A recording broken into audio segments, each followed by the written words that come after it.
תתחילי. מה שמך? שמי יחיאל גליק. מה שם ההורים?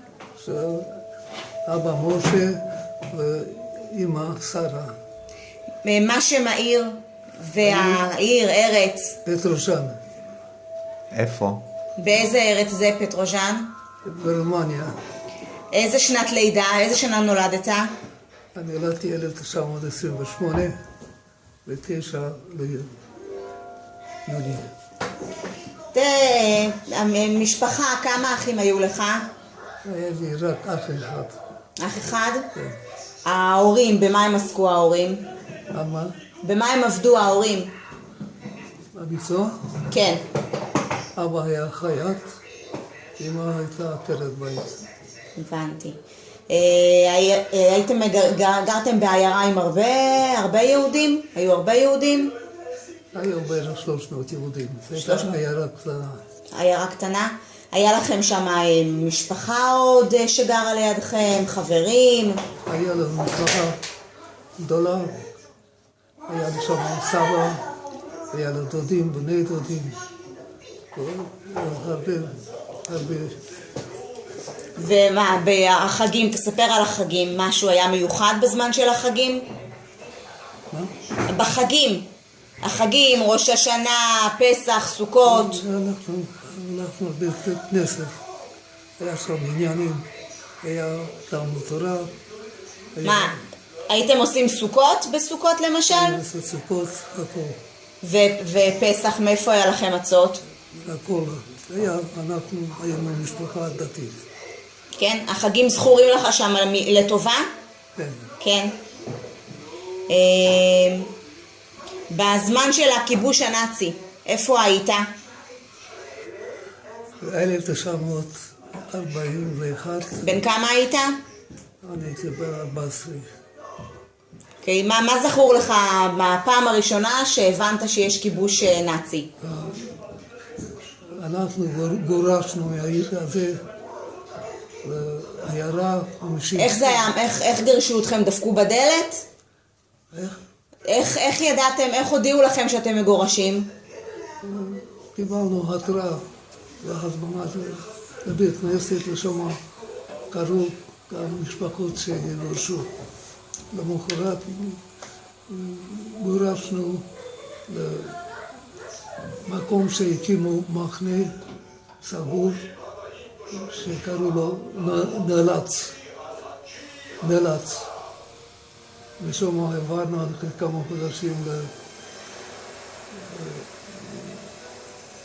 לסצ'ין, ומשם אחר כך ב-22 הגענו ביוני, גורשנו בעיירה איליה שהיה שם מחנה. מה לקחתם איתכם? מה היה לכם איתכם? לקחנו רק דברים חיוניים, מצה, לישון ובגדים. ולא חזרת לבית הזה מאז? לא. כי אתה לא שאלנו אותם את כל השאלות האלה. סגרנו את הבית ועזבנו גם את הבית מלאכה של אבא עם אופנות, עם כל. כן. ומה, יש איזה דברים שאתה זוכר שהשארת שם ואתה מצטער שהשארת שלא לקחת? נשארנו את כל הבית, את הרהיטים וכל מה שהיה לנו. הבנתי. השנים האלה של המלחמה. איפה מה? בשנים של המלחמה. רגע, תספר איפה הייתם שם במלחמה, איפה הייתם? זה המלחמה. כן. שגורשנו היינו בזמן המלחמה. הייתם בארמון? שם שהיה מקום של איזו ברונית הונגרית שהייתה גרה שם, הייתה לה ארמון גדול. איך הגעתם לשם? איך היא הסכימה לכם להיות שם? ברכבת היינו שם. ואיך היא הסכימה? מה, היא הייתה חסידת אומות העולם? הצבא הרומנית רצה לתפוס את המקום בשביל החיילים. זה היה נטוש? זה היה נטוש? לא היה נטוש, היא הייתה גרה שמה, אז היא באו נציגי של העיירה החרצג וביקשו שרוצים להכניס אותו שם.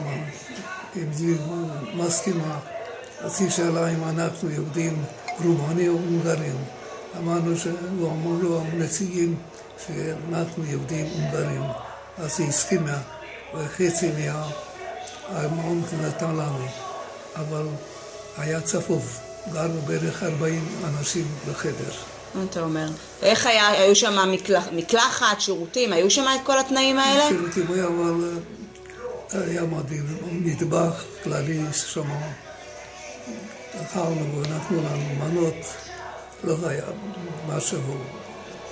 כמה זמן שהייתם בארמון הזה? שם היינו בערך 3 חודשים, בערך 4 חודשים. ולאן עברתם מהארמון הזה? לאן הלכתם? בבקשה? מהארמון הזה לאן הלכתם? אחר כך? כן. למקום אחר, הוא היה לידה, ואחר כך עוד פעם גורשנו לו. היה בדיוק חנוכה לעיירה איליה, ושם בילינו את כל הזמן. כמה זמן הייתם באיליה? עד סוף המלחמה הייתם שם? עד לסוף המלחמה. כן. היינו בערך 3 שנים. אז בעצם אתה היית עם ההורים שלך ועם אחיך? לא. כל הזמן? לא, הייתי רק עם אמא. האח שלי נלקח לעבודת, שקראו מקצועי עבודה, גם אבא נלקח לצבא. הבנתי.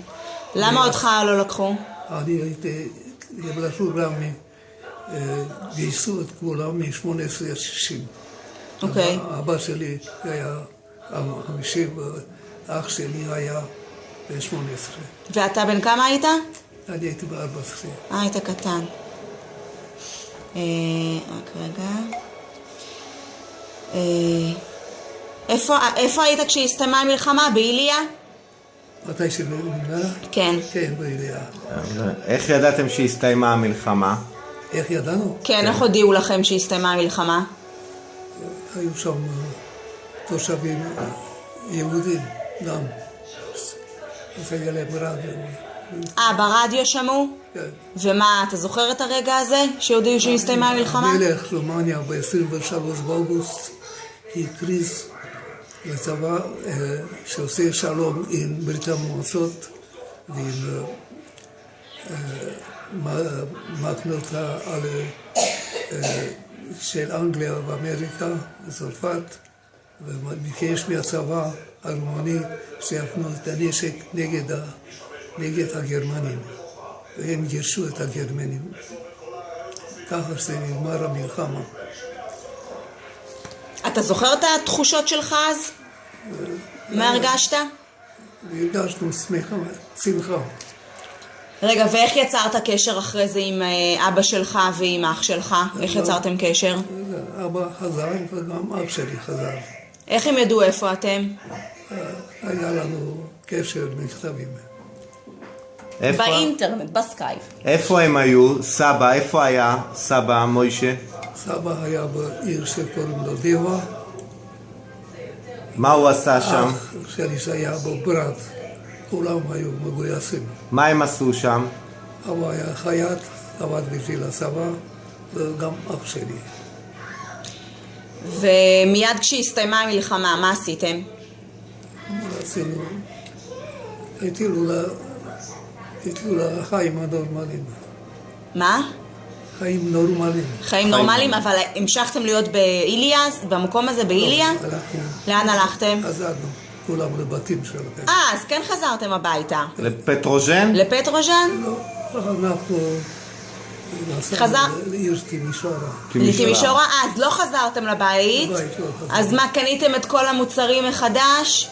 מאיפה היה לכם מה כסף? שנשאר, הבאנו, אבל קנינו כל מיני חדש. מאיפה היה לכם כסף? אבא איתי לעבוד, אמר שלי, ככה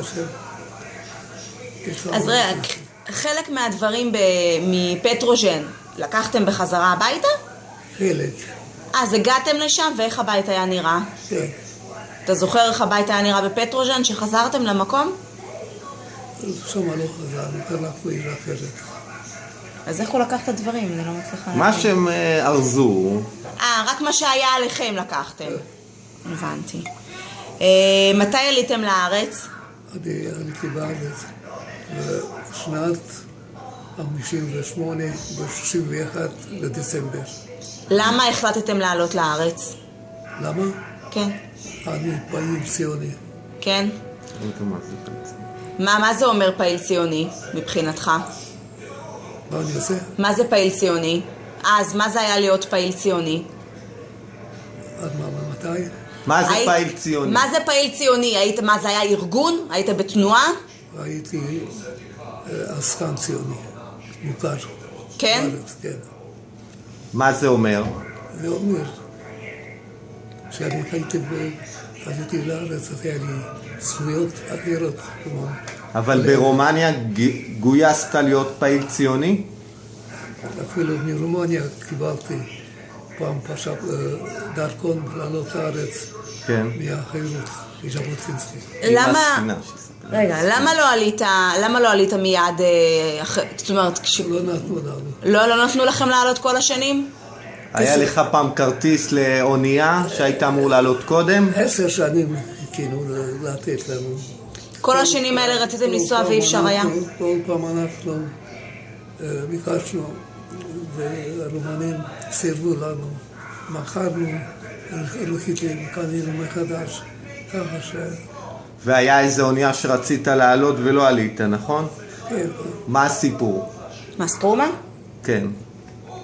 בימי המלחמה שאני הייתי פעיל ציוני, אפילו שהייתי צעיר, קיבלתי דרכון מטורקיה, מארי ז'בוטינסקי, שהיה ראש התנועה חירות. אני עשיתי את כל המסמכים, ובסוף לא רציתי לעלות ארצה. למה? לא רציתי לעזוב את ההורים. האונייה הזאת טבעה. ברוך השם, שלא היית עליה. ומה היה, איך אתה יכול להגדיר את החלק שלך בתקומת המדינה? הגעתי, מתי שהייתי תקף, גויסתי למילואים, השתתפתי במלחמה. באיזה מלחמה? 6 הימים. מה היה התפקיד שלך במלחמה? במלחמה היינו, איך אומרים? בשדה תעופה בלוד. מה? לוד. שמירה. איך אומרים? ששומרים. היית שומר בשדה תעופה? כן.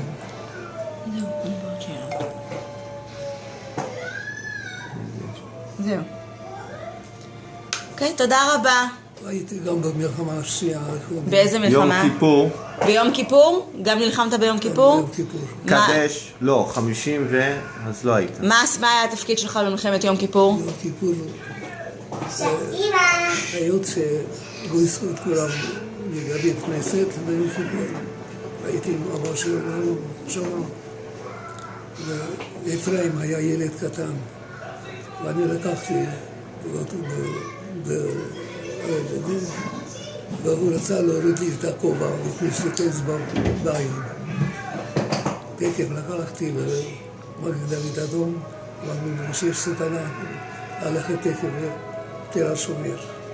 הייתי בתל השומר, באותו רגע אמרו שם הרופאים שזה מתחיל המלחמה בדרום, שיחזירו אותי לבני ברק. ובבני ברק הלכתי לוועדה רפואית והעבירו אותי מהצבא איך אומרים? הגה. להגה. ובהגה הייתי במלחמה. יפה. תודה רבה, הרבה בריאות שיהיה לך. תודה. להתראות.